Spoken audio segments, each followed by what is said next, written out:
Okay, everybody, why don't we get started just a little bit after 5. Thank you for coming. This is the last Managing the Planet of the semester, so that makes everybody really sad, but you'll have more time on Thursday nights now.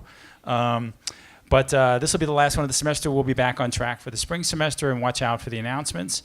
Of course, this is sponsored by the School of Global Environmental Sustainability, and if you'd like to become a member or you want to get on our email list, do we have a sign-up sheet up there? Do we still have our, do we have it? It's back, where is, it's up here? Okay, we have a sign-up sheet, so give us your email addresses, and we'll keep you in the loop on all the sustainability activities that are going on at CSU and also in the Fort Collins community. We have a special group of people tonight. We have the students from Poudre High. Oh no, wait, I'm sorry, I was just kidding. It was a joke. It was a joke, okay? Fort Collins High School, why don't you guys stand up and be recognized real quick? Stand up. I expect all the hard questions will be coming from that group. No pressure on the rest of the group. So what we'll do is have a couple of announcements about upcoming events, because we are winding down toward the end of the semester. And then I'll introduce our distinguished panel, and we'll sort of start things off. And then the way that this works is that we will have an open sort of conversation. And so it is a conversation. You can ask any question you'd like. The only requirement is that we ask you to tell us your name. You can make up a name if you'd like, and an affiliation. And if you're from some business in town, you're allowed to get a plug for your business or something like that. So anyway, okay, everybody got that? And then I'll try to get around with the microphone, and we'll keep the conversation lively.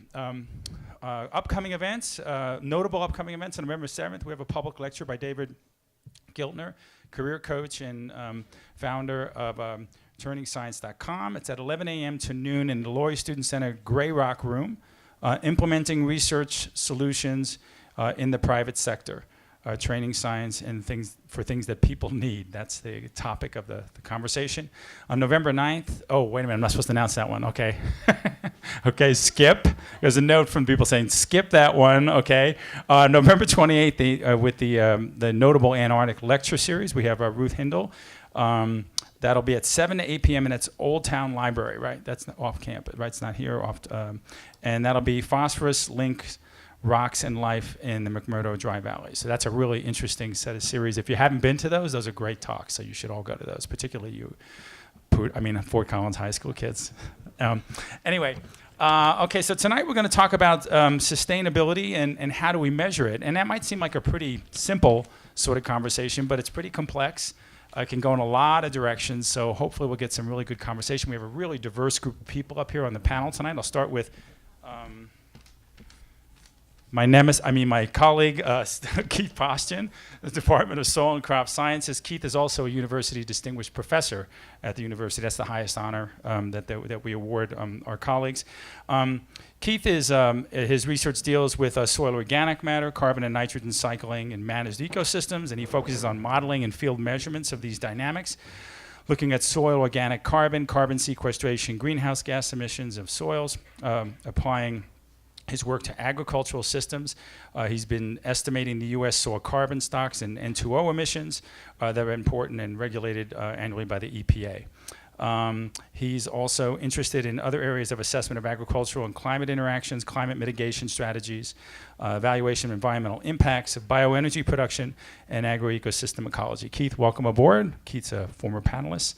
Josie's our next panelist. Josie's an associate director of the Institute for the Built Environment here at Colorado State University, where she guides companies and municipalities and organizations through developing capacity and action plans for sustainability. Josie is a strategic facilitator with a long track record of guiding teams to relate to their visions of, and strategies and priorities for sustainability. Her recent work spans domestic and international clients across a variety of scales, including building, master plans, and districts, organizational development, and municipal programs, among other things. She brings a unique combination of skills and subject matter, expertise in sustainability, effective facilitation, systems thinking, resulting in shared purposes. Josie is well published and frequently cited she as an author in topics of sustainability, green building, and regeneration. So welcome along, Josie. Thank you for being here. John Sheehan, another colleague in the Department of Soil and Crop Sciences. John is a research scientist. His work focuses on biofuels, modeling of sustainable agriculture, life cycle assessment, land use change, and issues related to sustainable land use and sustainable development. John previously worked with several different capacities, including Science Director for the Initiative for Renewable Energy and the Environment at the University of Minnesota. He was Project Manager and Analyst for the Natural Renewable Energy Laboratory and Vice President of Strategic Planning and Sustainability Development for Live Fuels Incorporated, an algal startup company out in California. Welcome along, John. And finally, Sarah Reed. You're finally, because you're just furthest away from me. So Sarah is the Director of the Applied Conservation Sciences for the American Program and the Wildlife Conservation Society. In this role, she supports the Wildlife Conservation Society field programs to connect science to conservation action, ensuring that our conservation strategies have scientific foundations and that the research is transferred effectively to measurably conservation outcomes. Sarah is also an affiliate faculty member in the Department of Fish and Wildlife and Conservation Biology here at CSU.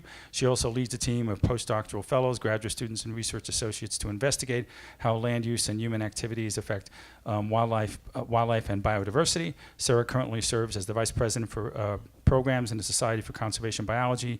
She co-leads the Conservation Development Working Group at the School of Global Environmental Sustainability here at CSU. So welcome aboard, Sarah. Okay. So what I'm going to do is I'm going to have each of these people, I'm going to start off with just a very brief sort of, I would like you to start off with just a brief comment, and so we'll make this a little bit, we'll try to keep it kind of short. So tell me, starting from Keith, maybe going to the right, give me your definition of sustainability. Easy question. Yeah. Then I'm going to ask all the high school kids after that, okay? As it pertains to your discipline. Yeah, as it pertains to my discipline. So what I work in primarily is the land use sector, and particularly looking at greenhouse gas emissions. And a lot of people don't know it, but agriculture and forestry and land use account for about 25% of the total greenhouse gas emissions. So it's a pretty big sector.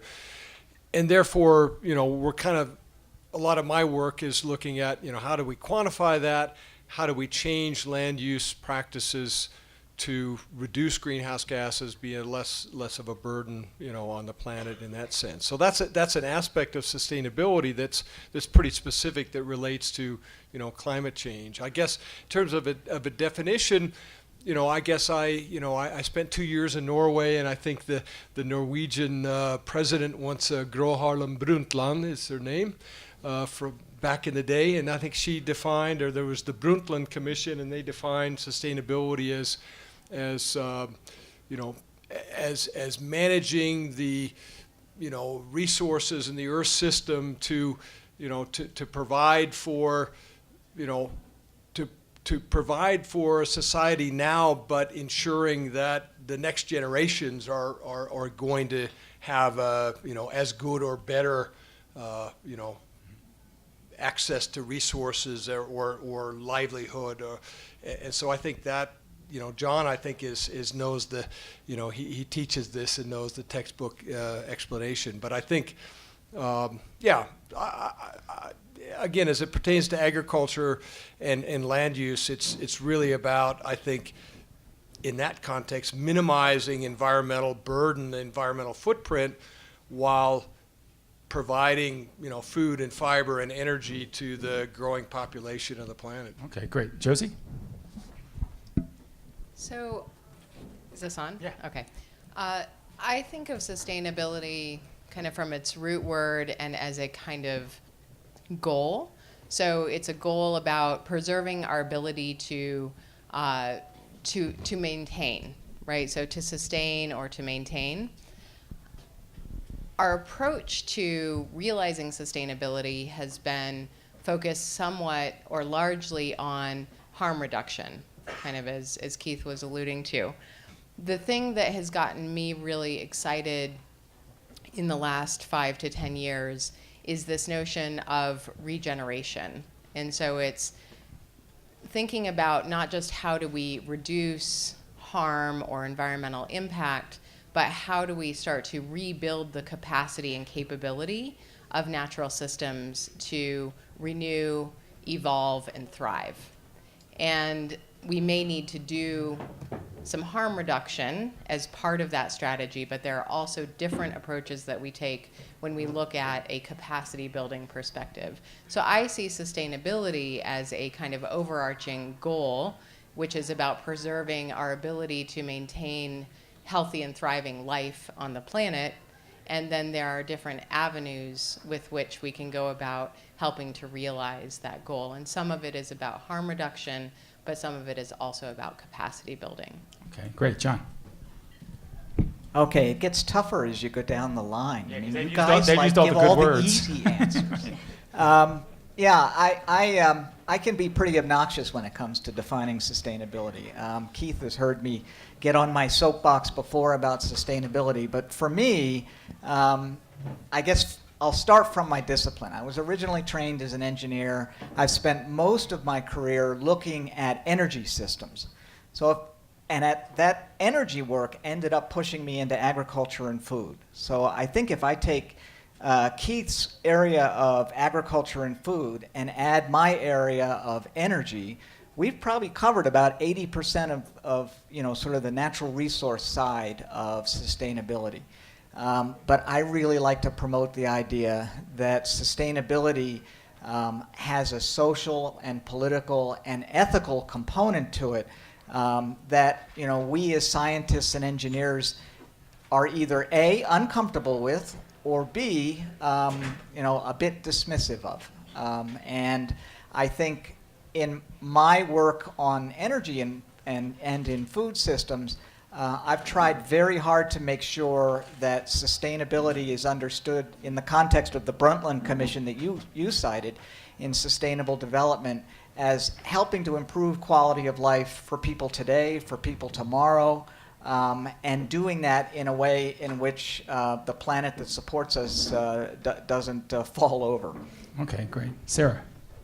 Sure. So I'll also start by answering from the perspective of my discipline, but I think my answer nicely builds on the ones that came before. So I'm a conservation scientist, and as Jean mentioned, I work for the Wildlife Conservation Society, and for those of you who don't know, it's a international wildlife research and conservation organization. We work on conservation projects in more than 60 countries around the world, conduct fundamental research on wildlife species, and also, by virtue of the fact that we were founded as the New York Zoological Society, we operate all of the zoos and the aquarium in New York City. So we have kind of an interesting mixed mission. And we think about sustainability in terms of our bottom line metric, which is wildlife, whether or not wildlife populations can continue to persist in the world into the future, which requires us to think about a couple of other measures, which are whether or not there are enough high-quality habitats remaining to enable them to do so, and whether or not those habitats are sufficiently connected to one another, and finally, whether the human communities that surround those habitats can coexist successfully with those wildlife populations. So there's a lot of different elements of sustainability that fall kind of within that concept, thinking about, again, kind of from a design perspective, how to select those habitats that represent the highest quality and the best opportunities for species to persist, how to manage and steward them over time, both kind of the pristine habitats as well as human-dominated landscapes to allow for that wildlife movement and connectivity. And then finally, how to build constituencies among human populations to make sure that that protection continues into the future and that there's a mutually beneficial relationship between humans and wildlife resulting from those conservation activities. Okay, great. First question. Hello. First question. Anybody want to raise the first? You don't want me to ask questions all night? You don't want that. Anyway, here we go. Over here. Here we go. Although I would actually wouldn't mind doing that. I think. Thank you. Hi, my name is Jeffrey DeSena. I'm with Citizens Climate Lobby, and I'll give our quick plug that we are a nonprofit and we are advocating a revenue-neutral carbon fee and dividend policy at the national level. And what that mouthful means is that we want to put a price on fossil fuels and take that money and give it back to all you.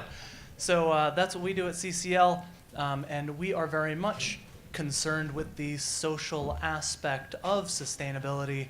And I guess this question kind of goes, Professor Sheehan, you mentioned the social side, and Professor Paustin, you mentioned that you lived in Norway for a little while.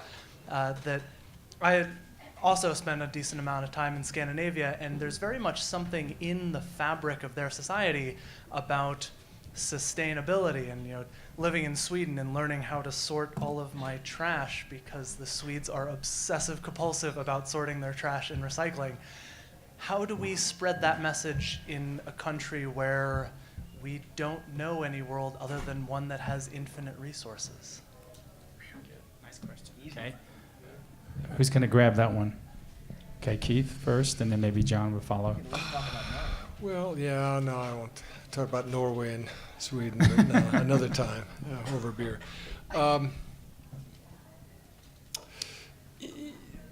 That's a hard one, but here's what I would say is that I think things are changing for the better in some respects, and maybe it's the millennials, it's the young people. I'm not sure. Maybe some of the work that we're doing now in call it in the agricultural sector, there are companies, a number of them, a lot of the ones that you guys know about, who are increasingly looking at, we want to produce products that have a low carbon footprint. And part of that, I think, is, so why is that? Well, part of it, I think, is what they see as good business, that they think, okay, customers increasingly are going to be saying, I want to spend my dollars on environmentally sustainable products, if you will. And then I think some of it is also, is maybe the corporate leadership in some cases. And so we're starting to work with Ben & Jerry's and Patagonia and others.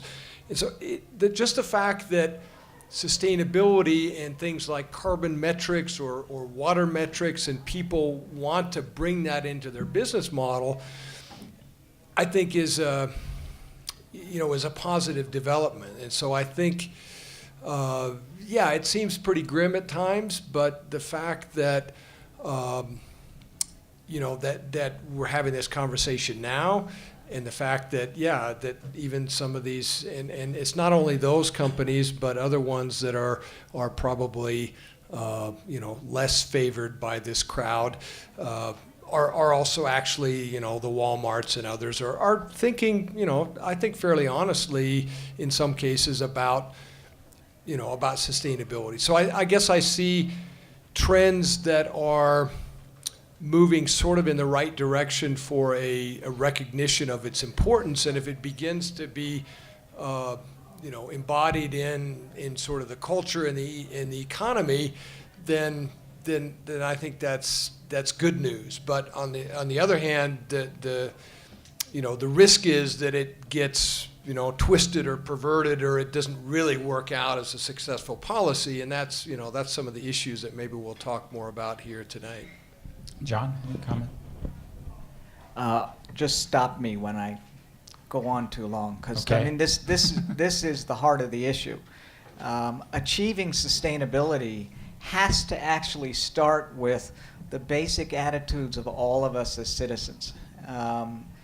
If we don't get an understanding, a more common understanding of where it is we're headed, what we want for our children and grandchildren, then we have no chance at being successful. I agree with Keith that there actually is some good signs of progress there. I have faith that people are good at heart and they want to do the right things, and they are starting to recognize that there are some big issues like climate change, ultimately, how long do you want to depend on fossil fuels that at some point, for some generation, is going to run out or be too expensive?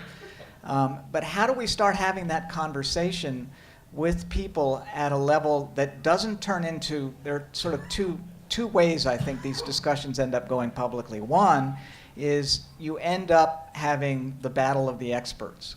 And you see this with climate change, you see it with energy systems.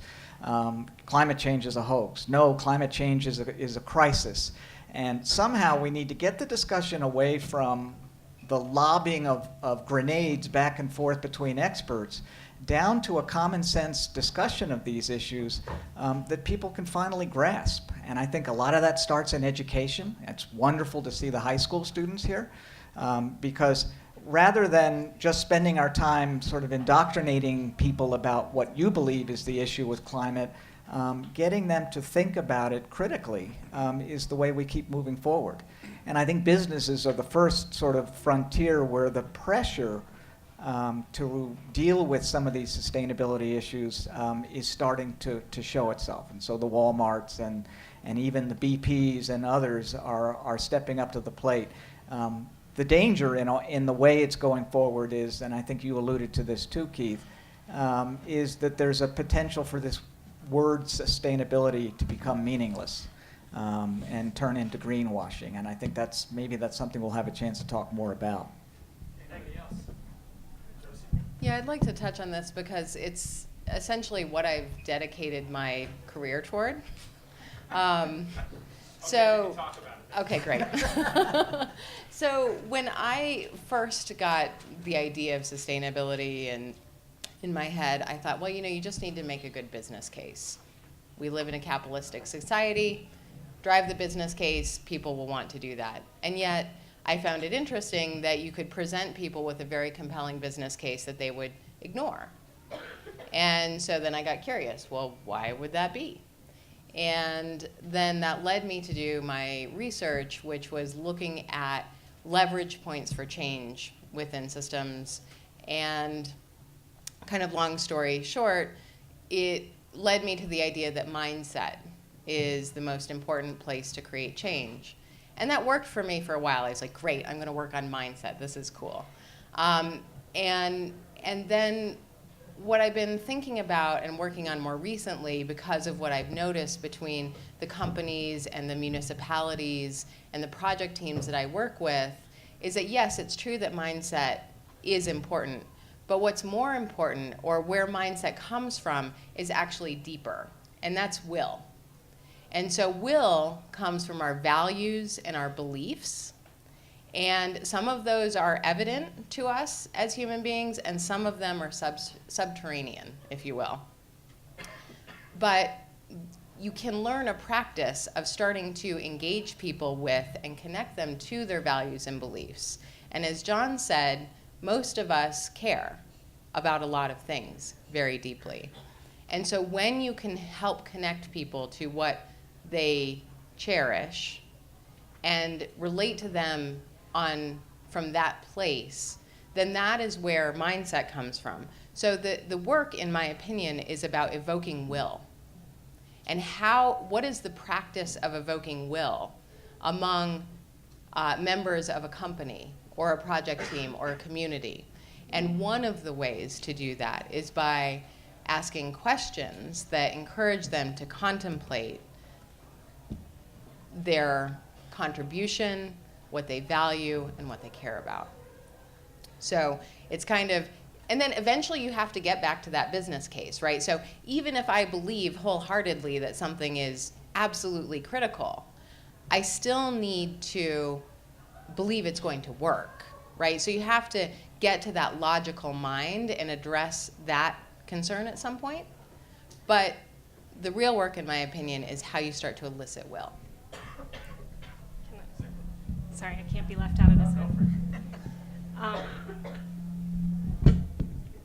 All right. So I just want to suggest a couple of kind of ways in which that transformation might happen from our own work.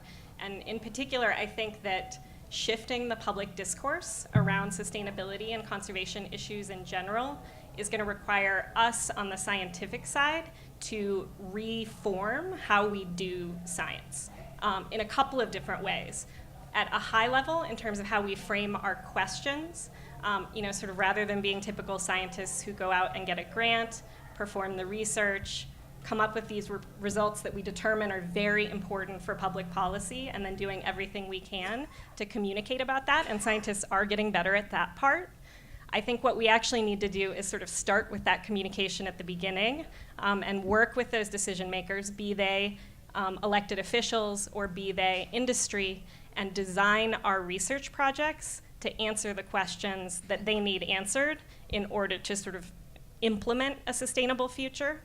I think the other side of that is thinking about how the voting public interacts with scientific information. And similarly, I think in addition to changing the way we design our questions, I think we also need to change the way we implement our projects to engage people and ideally the public more directly in actually executing the research. What we found in our own work, for example, through citizen science, is that people are much more able to understand, articulate kind of the importance of the results of a project and become involved in the solution if they actually participate in executing it at some level.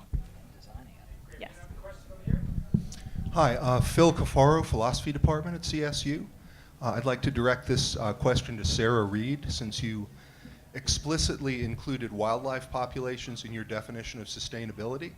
I think that's sort of a minority approach. Usually we define sustainability in the Brundtland Commission terms, sustaining resources for people. So I'm sure you're familiar with the WWF big study came out in 2014 that said over the past 35 to 40 years, previous wildlife populations had essentially halved. For every two organisms in 1970 wild vertebrates, there are now one in 2014, right? And we've seen a number of follow-up studies that have said something similar. So basically, if that's part of your definition of sustainability, it ain't happening. And not only is it not happening, very rapidly we're losing wildlife around the world. So here's my question. What would societies have to do differently to keep that from happening?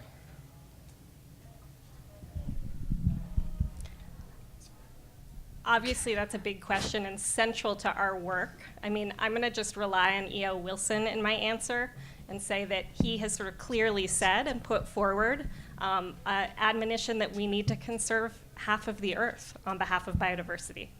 And there are a number of countries that are working towards those targets in a number of ways. We're not there yet, and as you know, wildlife populations continue to decline rapidly. But the way that I sustain hope in my own work is to maintain those aspirational goals and kind of go for those big, bold targets. Okay, anybody else? Yeah, I might add a little bit to that. First, thanks for the E.O. Wilson reference. I think actually, Phil, you've raised an interesting sort of, I don't know how to put it, an interesting controversy over how we should be viewing sustainability. And I think this is something that we should be talking about as a community. Is sustainability about sustainability for society and people? Or is it about sustainability for wildlife and the planet and natural systems? I'm posing it as a question. I know what my take on that is, but I think we'll let that go for a little bit as the discussion evolves.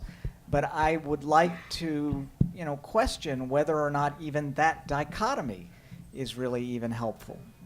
Is there a distinction there that we need or should be making? Okay, question over here. I'm Francesca Cotufo from Professor Solikop Science. I'm not sure I know how to articulate this question. It just came up in my mind after the first question. But to me, I'm European, I'm Italian, and so my question is,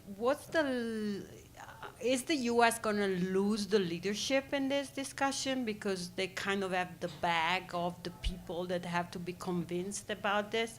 Because in the rest of the world, the people is actually convinced and waiting for an answer to come that they don't get. And here it seems the opposite. It seems as if you are ready to provide an answer to people that don't want to get it. And so I'm kind of wondering where is the U.S. in this with the rest of the world? Are they going to provide the answer to the rest of the world and maybe we'll fly out with it? Or where are we stuck? I don't know. Okay, Keith. Great question. Two things. I guess I would say I'm not sure that we've necessarily been the leaders in this up to now. I think U.S. scientists, some policymakers, activist organizations and others have certainly contributed to the discussion and to movements. And you're right, certainly at the federal level, there's a lot of difficult issues for most of us here with what's happened. But I guess the fortunate thing is the U.S. is not monolithic, and my group works a lot in California. And California's part of the U.S., but there's a lot of really cool stuff happening in California. And they are, going ahead and doing an amazing job, I think, with respect to meeting, their greenhouse gas reduction goals. And also one of the things that we're working with California Department of Food and Agriculture, they've instituted a new program called the Healthy Soils Initiative. And so they are actually providing, incentives to farmers to do better management practices for healthier soils. So less runoff, less erosion, less greenhouse gas emissions, and we've developed some tools to help guide that policy there. So I guess there are things are a bit dismal in the U.S. in some respects, but there are bright spots at the state and local level and with organizations that are pushing initiatives and stuff like this. And I guess my hope is that maybe when we come out the other side of this, that maybe there'll be a whole lot more energy and activity than there might otherwise have been. So that's maybe a little bit optimistic and Pollyannish, but what the heck. Okay. Anybody else? Okay. We have another question over here. Hi, I'm Dylan Rowley. I'm a third-year environmental geology student at CSU. And earlier, especially Keith, you were talking about how these products that are more sustainable, and these more sustainable products, how I believe that we vote all the time with our dollars in the products that we buy. And in my experience and some others, I'm sure that when you do buy these products, you find later on that it's not as sustainable or well in a good aspect that you wanted it to be or that they portrayed. And I'm wondering what advice you guys would have on finding products that are more sustainable and where to find good information on that. There are an increasing number of third-party verifications and rating systems across any number of different things, from fair trade to green building to, food and all of those kinds of things. And so that's one place to look, is to look to those organizations and agencies who've hired, or engaged a broad diversity of experts in helping to define what the criteria may be. So that's one place to look. Yeah. Sarah, Go ahead, Sarah. I'm sorry. Sorry, I can't see you. I would just add to that, similarly in my work, I'm seeing just growing and growing numbers of third-party certification programs, so these external certifiers that apply a set of standards to a given product, kind of coming into the conservation space. And I would say the best thing to do right now is not even just to look for those labels, but also to read the background materials and decide for yourself whether or not you think they're conducted at kind of a high level of rigor, because at this point I think that industry, if we can call it that, is just going to expand and expand, and the best thing you can do is to be an informed consumer, not just of what certifications are applied to the product you're buying, but what the underlying kind of guidance for those certifications may be. Okay. John, one more question, comment?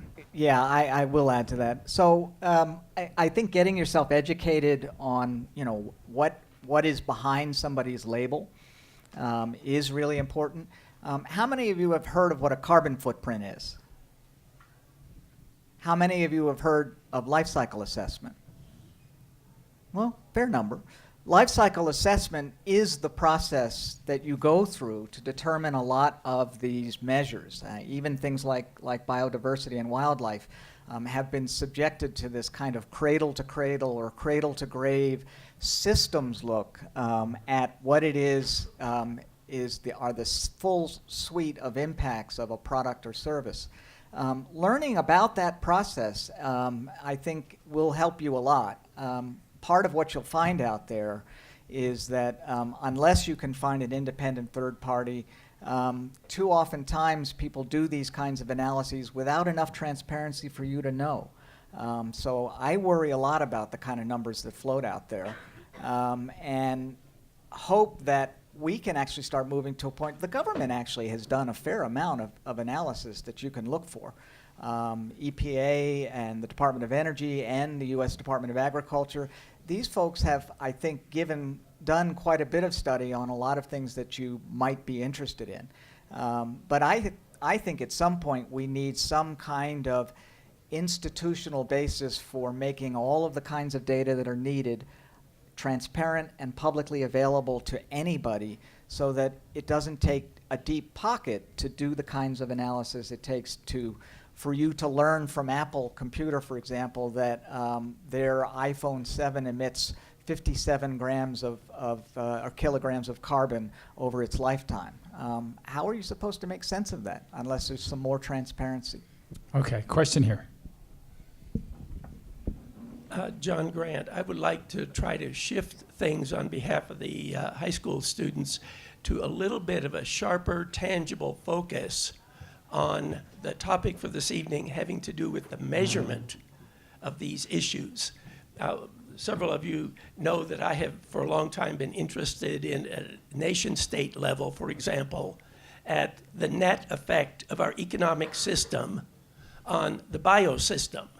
And just for a tangible example, in China, during the 30 years preceding 2005, there was absolutely no net gain, understand that, no net gain in real terms for the 1.3 billion people in China.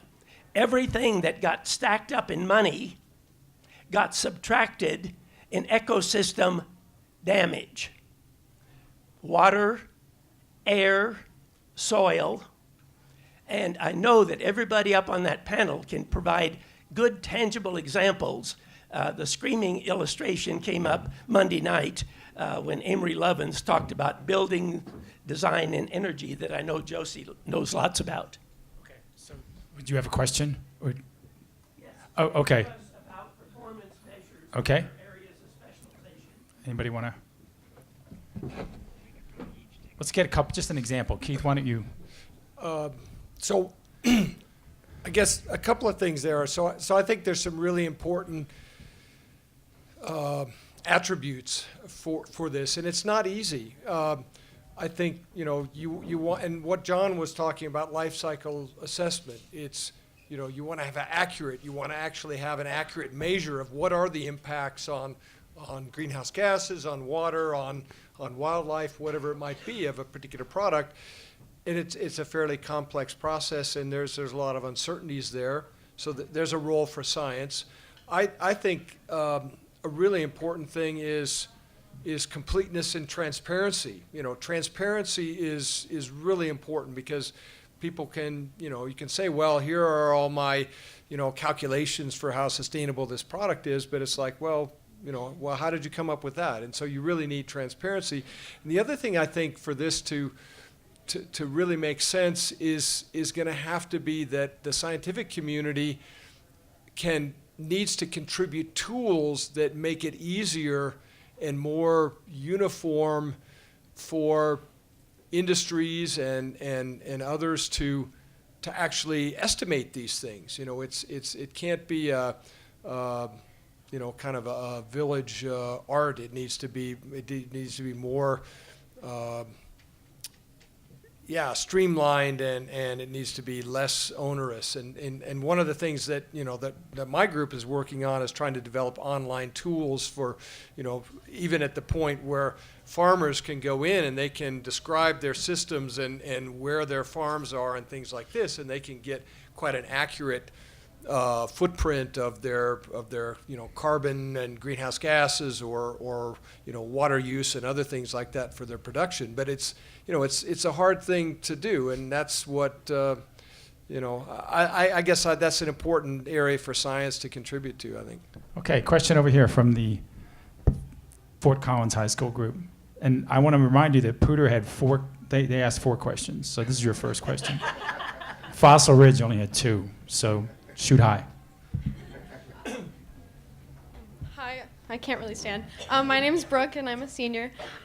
So talking more on like an international, like global scale, I recently got back from Calgary, Alberta, Canada, and I was informed about their compost project that they've installed, I think 5 or 6 years ago, and I was really impressed by it. Someone mentioned that there was a 40% decrease in trash and like garbage, which I think is awesome, and I assume a lot of us can agree. My question is why has America, one of like, I don't know, a lot of countries see us as like a leader or whatever. Why haven't we instilled a similar policy? And yeah, that's pretty much my question. Good, John. Do we have to defend us? I mean, it's an ongoing battle. Yeah, it is an ongoing battle. I think we are going through a political phase now that isn't just about left versus right or conservative or nationalistic or globalist or whatever it is the battle lines people want to draw.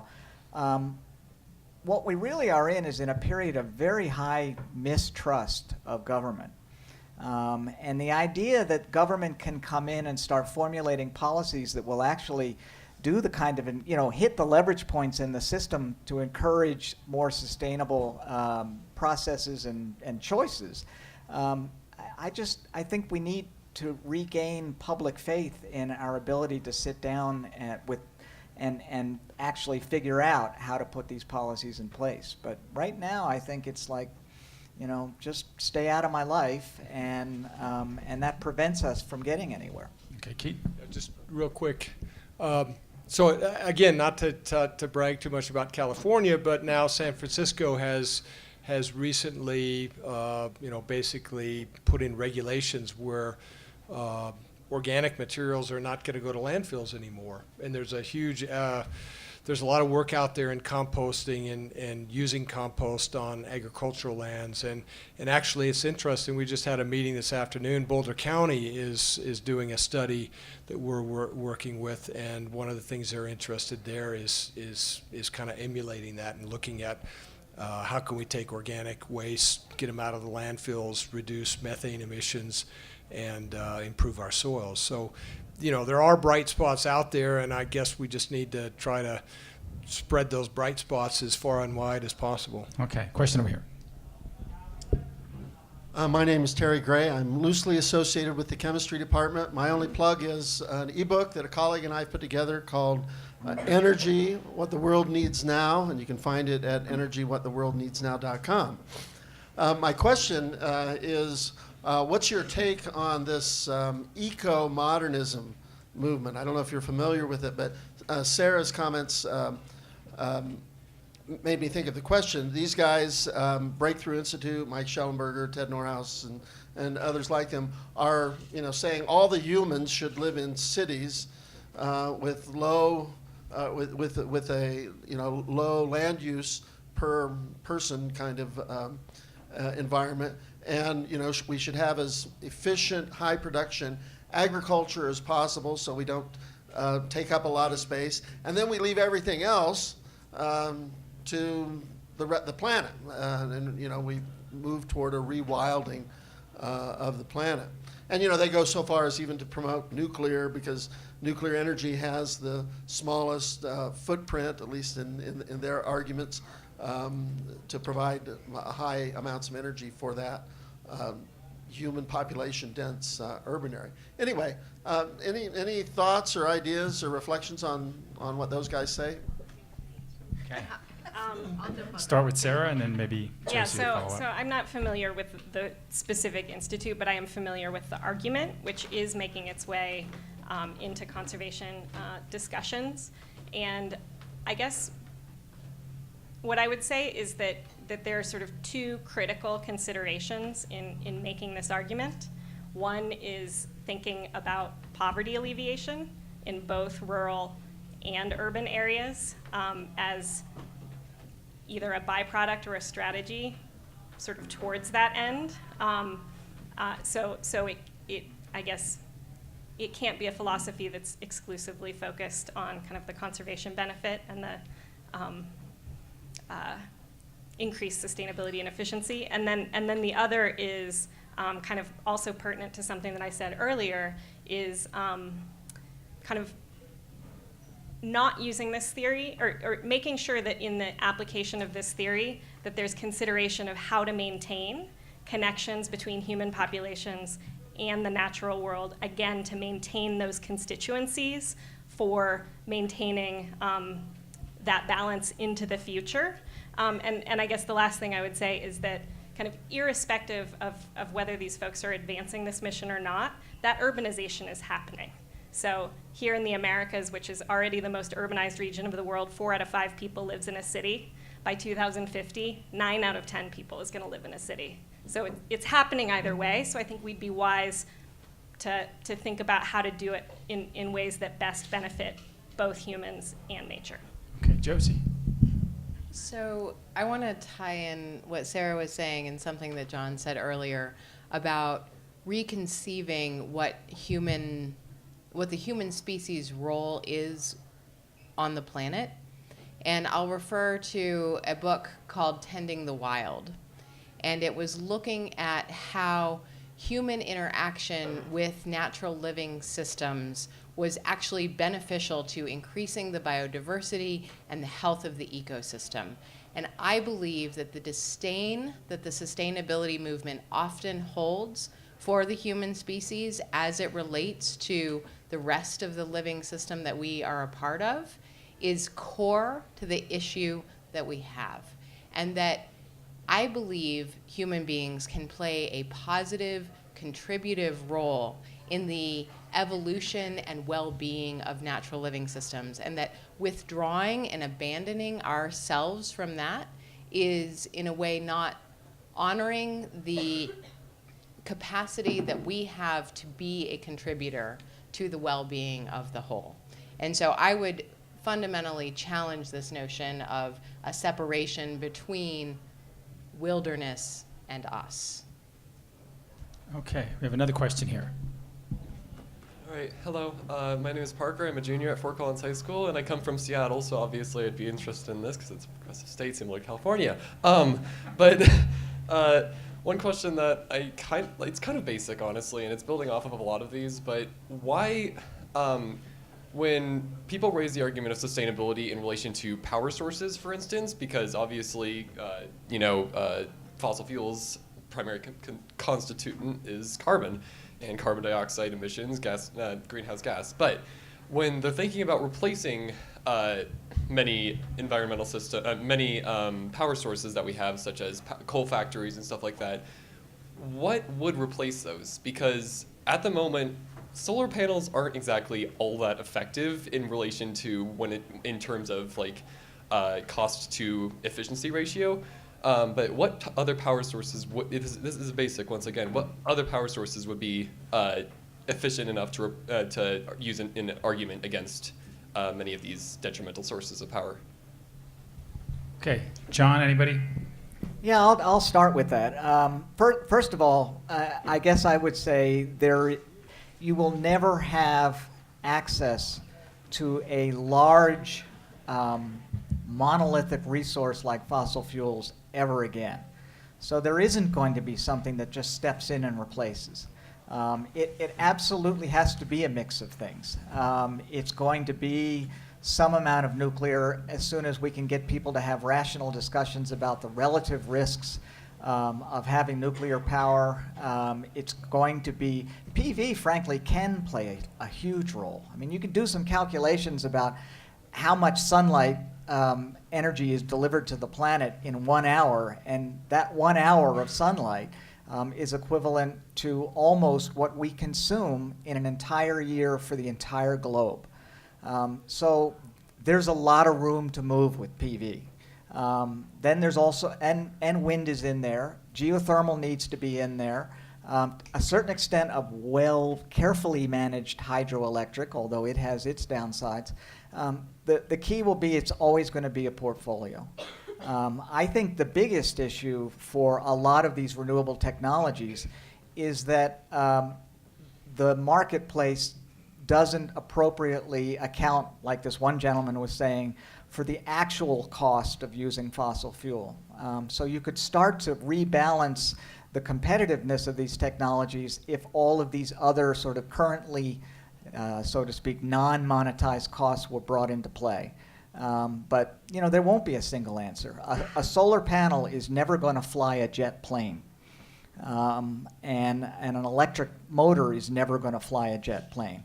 Some kind of liquid fuel is going to be needed to do that. So then there's this role for biological sources, organic sources of biofuels and other things. So, I wish there were just sort of this, we're going to move from the coal era to the oil era to the fill in the blank era, but it's not going to happen that way. Okay. Anybody else? Okay. Can I Yeah, go ahead. quick Yeah. response on that Yeah, one? yeah. Okay. Couple points. Conservation across the board. Right. We need to cut our use by 70 to 80%, and particularly as this country. We use 25% of the global resources, and we represent 5% of the population. So that has to be part of the solution. Beyond that, solar, it's actually cost competitive with new coal at this point. New solar and new coal cost the same amount per kilowatt hour per megawatt. The problem is, the hidden problem of solar is that it is very toxic. And the toxicity associated with the generation and the disposal of solar panels it's a kind of dirty secret of solar. And wind, well, you know how much steel would be required to put up enough wind turbines to actually fuel our need? That becomes a problem. So there does begin to be an issue of how much demand we have and how can we pull that back really far and then have smart, thoughtful solutions for the little bit that should be remaining. Okay, John, Can I follow add up? quickly Yeah. to that, Gene? Yeah. Sorry. No. No, I'm really glad you brought the demand side up because conservation is probably maybe one of the largest resources, untapped resources we have. But the other thing that you've really touched on there, actually, we'll make a plug for anybody here from CSU. We're offering a course on sustainable management of e-waste. And we're going to include in that as e-waste, how do you handle what to do with these old solar panels? And I guess what I want to say is what you've pointed out is that if anybody comes along and tells you, I've got the solution, hold on to your wallet. Every single technology has trade-offs. And the key is understanding what all those trade-offs are and how to sensibly manage those trade-offs to deliver the energy resources we need. I can't name a technology that doesn't have an issue. So. Okay. Here we go. Question over here. Hi, my name is, hi, I'm Molly Saylor. I'm an environmental planner for the city of Fort Collins, and I actually do all of the city's carbon accounting, so this is a topic that I enjoy. And I also, like John, have a background in life cycle assessment, and I find we're getting better at understanding the impacts of things that we purchase, things that we're producing. My question is, as we understand there are more impacts than just to the climate, how do we prioritize those and manage that? And I think that actually gets back to what Josie and John were just talking about. So maybe I can just ask for a little bit more elaboration, because I think this is a really tricky thing. How do you prioritize climate over water systems or toxicity over climate? How do you prioritize your lungs over your heart or your hands? You don't. You have to work with the whole. That's all I can say about John. that. I guess one other thing. I'm trying to decide which I want to prioritize. I guess the other thing to say. I mean, you're right. Setting priorities is dealing with a collection of values, a collection of needs. They're all, but we're going to have to make some choices about them. I'm going to take your question a little bit further and say, and insist that the answer to those priorities does not lie in a panel of scientific experts. It lies in a very broad discussion of what's important to society. And I'm going to take that down one more level and say that the process of life cycle assessment is one that has very specific rules about engaging communities and stakeholders in the design of the life cycle assessment study and the nature of the question that you want to ask, which you alluded to earlier, Sarah. So I think part of the process of setting priorities is an actual real-time engagement of communities and stakeholders in the research for the science and the politics and the ethics. And then we start making, choices, because I don't know how to make those priorities unilaterally. Okay. Sarah? Can I just add one thing? Yeah. I totally agree, and just want to kind of emphasize one of the points that John made, which is that and this is one of the places where sort of I get into trouble with the sustainability triple bottom line of kind of providing solutions that are simultaneously beneficial for the natural world, for economic systems, and for human social systems. And that is, when you can find that win-win-win, you should absolutely go for it. But we often get stuck just sort of looking for that kind of holistic solution when really, in each individual project, when really the solution might occur across the spectrum of projects, I keep saying products, as an expression of those priorities that the community has developed. So what I'm saying is just that you might be able to achieve that balance across 10 different projects that independently prioritize economic benefit versus social benefit versus environmental benefit, rather than looking for all of the optimization to occur in every project, which is, I think, where we get stuck in arguing.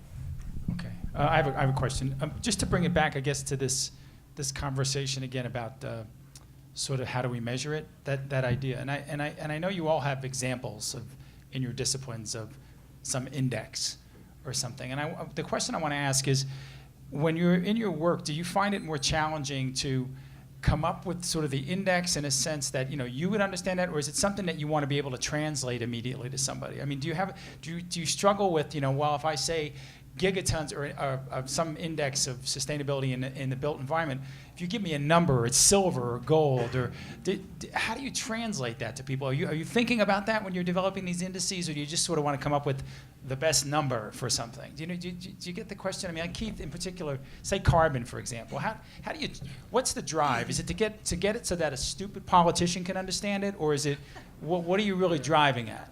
So I think you can do a little bit of both. Certainly for things. Excuse any politicians. Sorry about that. Anyway, yeah. For things. For kind of.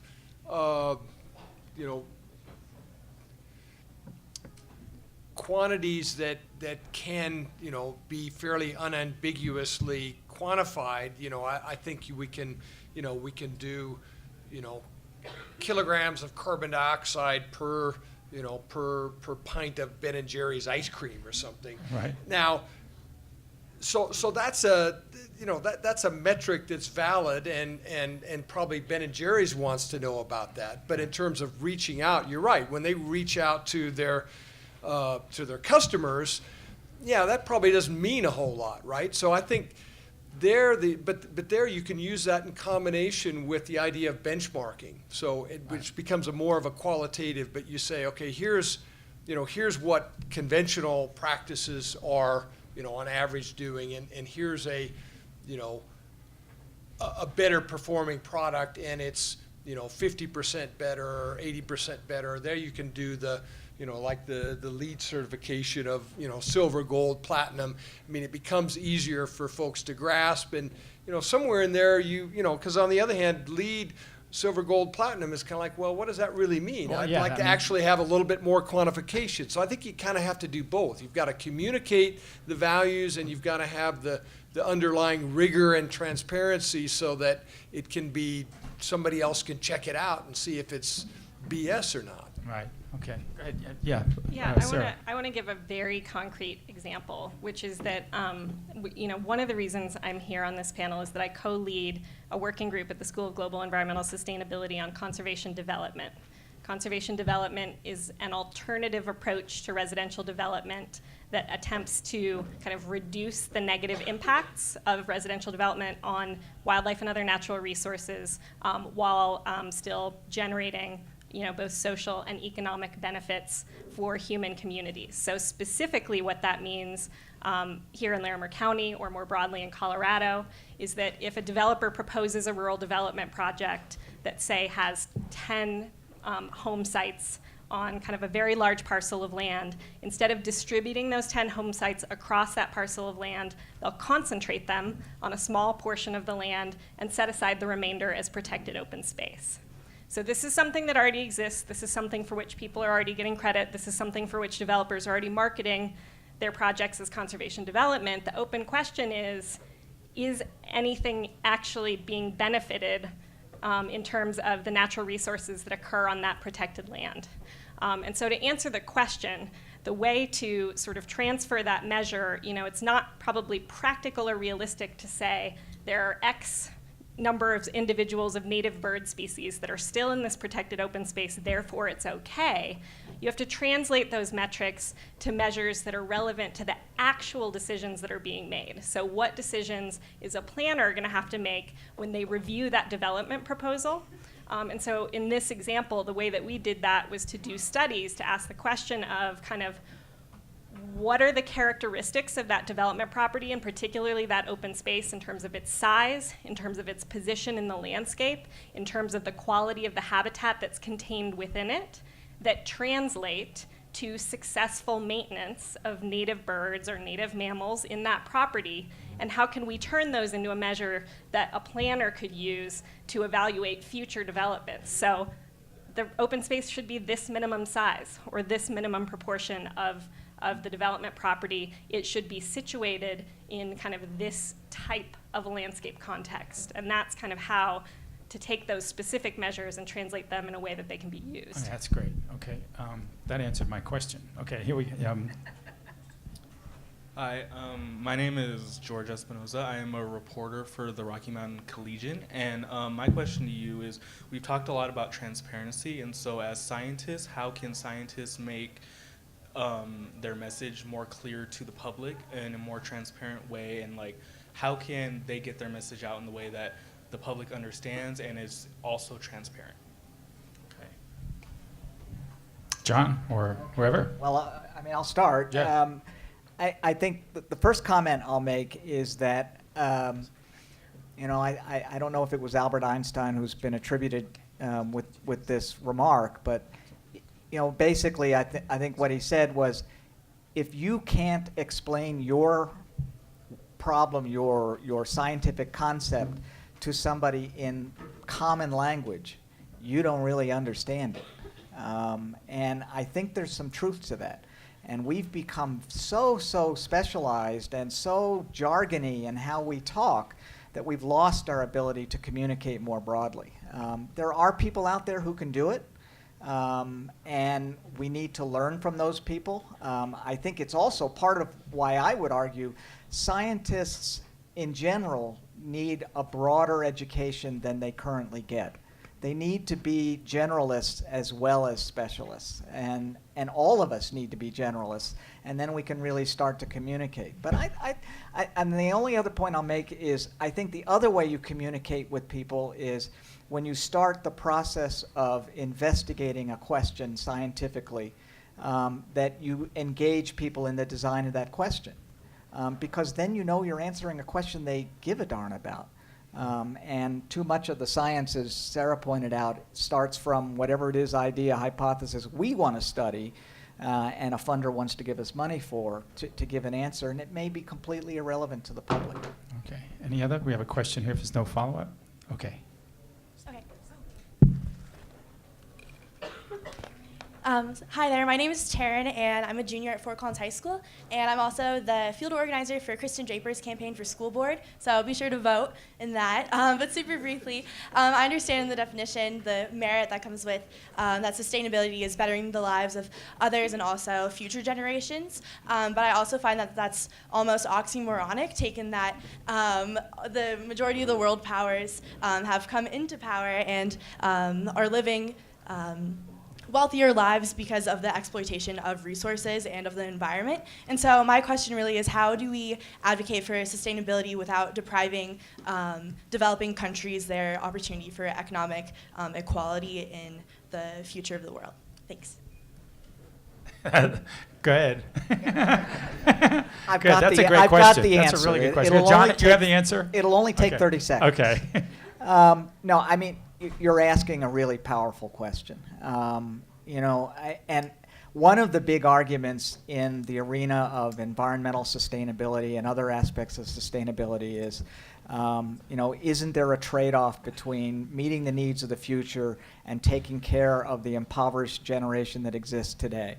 I think the answer to that is a false dichotomy, that it is possible for us to make adjustments in the wealthier nations to accommodate a justified desire to live better than a lot of countries and people in countries currently do, and that we can find that balance. So that's my answer. Okay, question over here. I'm from out of town. I'm from New York. And I guess the question is, what do we really need in our life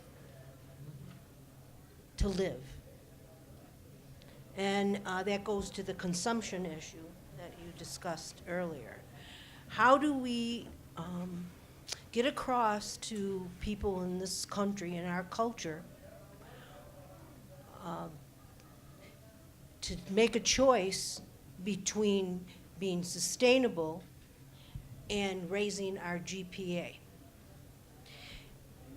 We don't buy local because our GPA, our government keeps asking us to raise our GPA. Or GP, what? GDP, whatever, sorry. So, sorry. These guys are worried about that. They are worried about their GPA. And so what we do is we're consumers. We need to be consumers. It's a vicious circle. So when we stop that, are we going to look at ourselves and say what we really need in our life? Do we need to eat a banana today that comes from far away? Do we need this? So how do we educate people? How do we move from wanting more, building larger houses in a community that you only need, how many rooms do you need to live in? So that's the question. Okay. Keith, it's right up your alley. Well, yeah, I'm not sure about that, but it got me thinking when I was in university as an undergrad. I think it was Shoemaker, Small is Beautiful. And I remember he had a list that said, what you needed to have a good life. And it was, so many calories a day of food and shelter and clothing. And you had to have a daily newspaper. That I remember was an important requirement. So, but, I don't have an answer. It's cultural, it's personal choices. I mean, not to be glib, but I guess if it becomes cooler for people to live, more modestly in terms of, not having huge, prairie palaces, but rather living in, smaller apartments, and driving, electric vehicles instead of Hummers. It's ultimately it's choice, and a lot of it's got to be driven by the individuals. But I think there's a role in there's a role for government. There's a role for society in terms of our first question was, somebody who's working at an organization and promoting the idea of a carbon tax. Okay, so society and governance tries to influence how we live in some ways, and discourage bad behavior and encourage good behavior, in theory at least. And so, maybe that's part of it too. Is it, make it cheaper for people that want to live more modestly and consume less, and yeah. Okay, good question. So, Okay. hold on, I wanna go ahead. jump in on go. that one. Yeah, 2 follow-ups. Go ahead. Go, Josie, go first, and then we'll have Sarah. Okay. Okay, a couple of thoughts. So there's a great new book out called Donut Economics. And the idea is, how do we reframe the entire economic system to live within the means of the planet and to increase social well-being? And so that creates kind of this sweet spot, if you will. And one of the key points is that we need to reframe the economic narrative that is structuring the way that we do business and the way that we measure economic progress. And this is important because a lot of you have spoke to individual patterns and behaviors, and that we need to change our patterns of consumption, and that's true. Through a lot of reflection, I believe that the way to do that is by changing the systems that structure that behavior. So while it's natural for each of us to say, what can I do and how can I make a difference? And I want you all to do that, by the way. But I also encourage you to think about how could I perhaps take part in shifting a system? Maybe not every system, right? You see the 4 of us working on different systems, but we're trying to create systemic change. And we need a new economic model that's maybe the gross national happiness index. And that's not right. And as Keith just said, there's a country that actually does that. They're called Bhutan. And so there's that. There's Costa Rica, who are the happiest people in the world and yet use a quarter of the resources that we do. So there are ways to start looking at how do we reframe our societal goals, and how do we examine the structures that are causing some of the individual behaviors, and that leads to some breakthroughs in how we might start changing behavior. Okay, Sarah. Yeah, I just wanted to build on that a little bit and say that, I think one of the things Josie was alluding to was that there's pretty good evidence at this point that we only get so far if we communicate with people about their choices and try to kind of work in a traditional educational structure. And I mentioned earlier that I think one of the ways to get past that is to create opportunities for people to become involved in understanding the problem through the scientific process, and also participate in the solution through civic engagement.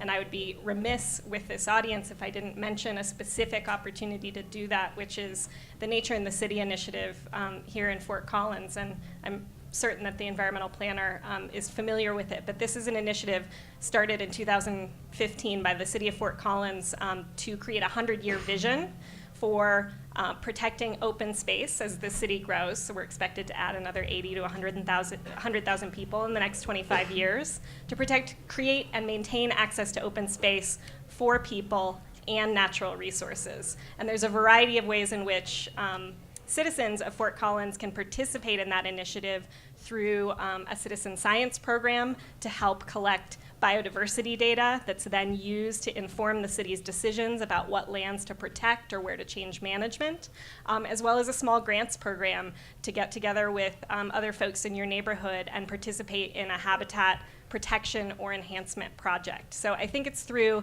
initiatives like this that we can begin to create kind of community around solutions. Okay, question over here. Hi, my name is Josh. I'm with Sweetgrass Consulting, and I do a lot of anthropological work with disadvantaged communities, and we just discuss a lot of the things you guys mentioned, which really heartened me with this more participatory, collaborative approach with communities. And do you guys really see that being the future of sustainability, where it's no longer grant or scientific funded research or centered research, but more this community-centered research? Okay, Yes. grab it. Good. Anybody else want to hit? Okay. Yeah, Well, I mean, I would just add that I think that we think it should be, but a lot of power to control that is in the hands of the institutions that fund research. So again, as the voting public, you are constituents of many of the organizations that fund research and have the power to help us to kind of ask for that shift in focus. okay, another question here. Hi, I'm Natasha, and I'm a junior at Fort Collins High School. And kind of going off of like trying to make a difference, I recently become friends with like an environmental musical artist, and it's really inspiring, honestly, to try to do things for the environment. And I was involved in a permaculture guild, and I'm currently in environmental club, but I still feel like this absence of actually doing an impact. And I'm looking at that, and like I do really want to. We're here to learn, like all of us came here to learn about sustainability and what it is, but I want to learn like how to practice sustainability. So. Any comments on that? How do you get started? Practice? Yeah, students. What advice would you give these guys? Well, I think you can practice it by a lot of the things in terms of your personal choices. We can all do that, but I guess I would just I would kind of make I don't know, it's not necessarily a plea, but make a call, I guess, to particularly the high school students here, but also university undergrads. Personally, I think this is going to be a huge. This is going to be a huge issue and huger every year going forward for human society. Either we're going to get a handle on some of these problems, or they're going to run off into a pretty bad space. And I guess I'm saying optimistically, I think there's going to be the need for people that really have knowledge and skills in this that can provide leadership in industry, in academia, in teaching, in organizations and stuff like this. So so I would encourage you all to think about various disciplines that you might, as you go on in your career, think about. And I think if you get those skills and ideas and concepts and tools, then you can really amplify your difference. And so in doing that, so for example, sign up for John's LCA course and really learn about it. Right. Okay. We have another question. Okay, question here first. Hey, so my name's Milan Kosla, and I guess I'm trying to live in a life of luxury and enjoy the stuff that we have now, right? And I think that a lot of people would agree with me on that. And I think we've had questions about changing the way we live and doing different things. And we talked about Bhutan and how they do only a quarter of the stuff, but they're still happy. But I know that with a quarter of what I have right now, I would not be happy at all. So, I'm always trying to improve and live a cooler life, even if that is less sustainable, right? And so what are the steps that we're taking to make that kind of life sustainable, where we don't have to change? Because let's be real, how many of us want to, right? Okay. All right. That's okay. I guess we have all opinions in here. Anybody want to address that? Okay. That's all right. Yeah, go, John. Yeah. Yeah, it does tie back to the question that was asked about how do we get people to think about what they really need. We live in a society that encourages us to continually sort of raise the bar on what's needed to live a good life. We need this ability to kind of step back and say, gee, as a human being, and where are my real satisfactions, and what do I really, really need as opposed to what I want? That's a hard thing to get to. Yeah, and I think the challenge if I can inject, I think the challenge that you all have is that you do need to educate yourself. The opportunity in a place like Fort Collins or in Colorado in general is there are so many resources to educate yourself on this issue of sustainability and living a more sustainable life. At CSU, we have the minor in global environmental sustainability. We have majors in sustainability. If you're not going to CSU, I don't know what you're doing. So anyway, what? Which one? This guy? Yeah. It's okay. What makes you happy? No, it's okay. No, it's all right. Yeah, everybody has their own, yeah. I'll get it.